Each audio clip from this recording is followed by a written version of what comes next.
नमस्कार, एजुकेशन नगरी की खास पेशकश एजुकेशन बुलेटिन में आपका स्वागत है। मैं हूं ललित वर्मा। चलिए रुक करते हैं शिक्षा जगत से जुड़ी बड़ी खबरों की ओर।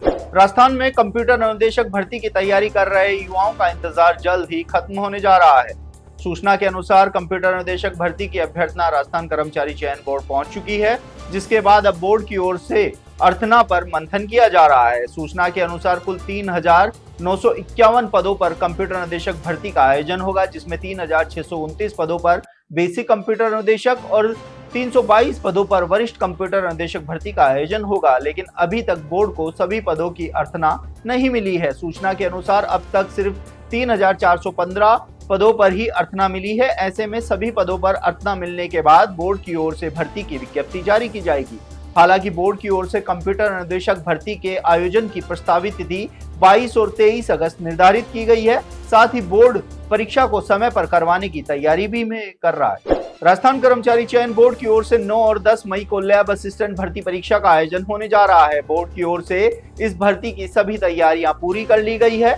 9 मई को एक पारी में सुबह 11 बजे से 2 बजे तक प्रयोगशाला सहायक भूगोल का पेपर आयोजित होगा, तो वहीं 10 मई को प्रयोगशाला सहायक एवं कनिष्ठ प्रयोगशाला सहायक विज्ञान प्रथम पेपर सुबह 10 बजे से 12 बजे तक और द्वितीय पेपर दोपहर 3 बजे से 5 बजे तक आयोजित होगा। परीक्षा के 2 दिन पहले बोर्ड की ओर से 5 परीक्षा केंद्रों में बदलाव किया गया है।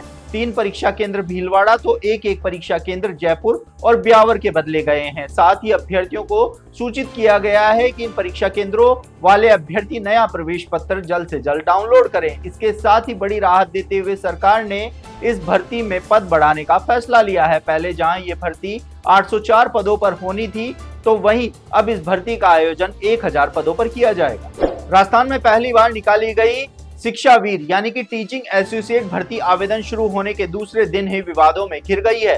राजस्थान कर्मचारी चयन बोर्ड द्वारा राजस्थान कॉलेज एजुकेशन सोसाइटी के तहत 3,540 संविदा पदों पर निकाली गई इस भर्ती को लेकर अभ्यर्थियों ने राजस्थान हाईकोर्ट में रिट दायर कर दी है। याचिकाकर्ताओं ने भर्ती की शर्तों, सेवा सुरक्षा और वैधानिकता पर गंभीर सवाल उठाए हैं। उनका कहना है कि अब तक उच्च शिक्षा विभाग में नियुक्तियां आरपीएससी के माध्यम से नियमित रूप से होती रही हैं, लेकिन पहली बार अलग सोसाइटी बनाकर संविदा सर्जित पद किए गए हैं। याचिका में यूजीसी नियमों का हवाला देते हुए कहा गया है कि टीचिंग एसोसिएट नाम से कोई स्वतंत्र नियम अकादमिक पद परिभाषित नहीं है। वहीं चयन परीक्षा के बावजूद 5 साल तक नौकरी अस्थायी और कम मानदेय को लेकर भी अभ्यर्थियों में विरोध जताया है।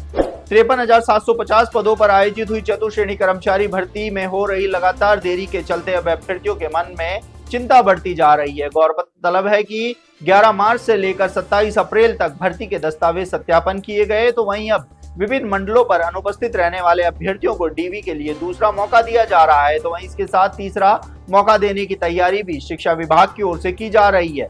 दिव्यांग अभ्यर्थियों के मेडिकल जांच में लग रहे समय के चलते युवा परेशान है। प्रत्येक मंडल पर प्रतिदिन 10 से 12 दिव्यांग अभ्यर्थियों की मेडिकल जांच हो रही है। वहीं कुछ मंडलों पर अभी तक भी मेडिकल जांच की तिथि जारी नहीं हुई है, जबकि दस्तावेज सत्यापन में सबसे पहले दिव्यांग अभ्यर्थियों को बुलाया गया था, जिससे मेडिकल जांच समय पर पूरी हो सके।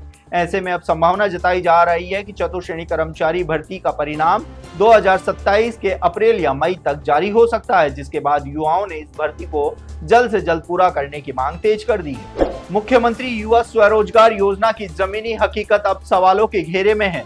प्रदेश में युवाओं को बिना ब्याज लोन देकर उद्यमी बनाने के दावे फिलहाल कागजों तक सीमित नजर आ रहे हैं।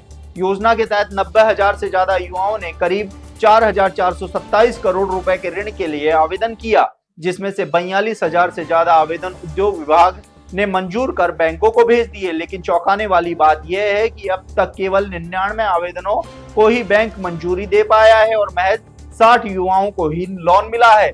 जिन जिलों में तो एक भी ऋण स्वीकृत नहीं हुआ है, लेकिन सरकार इस योजना के जरिए 1 लाख युवाओं को स्वरोजगार से जोड़ने और 10 लाख रुपए तक का ब्याज मुक्त ऋण देने का लक्ष्य रखा है।